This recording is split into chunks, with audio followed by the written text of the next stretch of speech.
Want to activate FaceTime using your phone number on your iPhone? This is useful for making FaceTime calls using your number instead of just your Apple ID. Follow this guide to easily set up and activate FaceTime with your phone number. So, without wasting time, let's get started.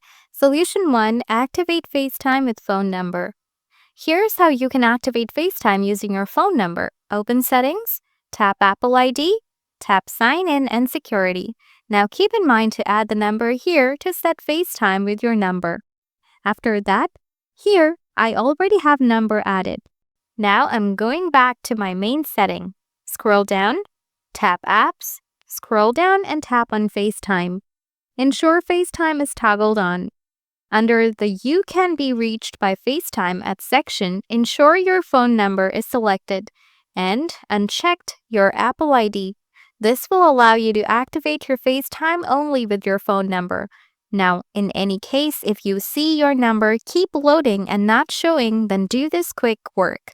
First, restart your iPhone and see if that works or not. If not, try out next process. Solution 2. Sign out and reactivate FaceTime. If your number doesn't show up, try reactivating FaceTime. Open Settings and tap Apple ID. Select Sign Out to disconnect FaceTime from your Apple ID. Wait a few seconds, then sign back in with your Apple ID. Check if your phone number now appears in the You Can Be Reached by FaceTime at section.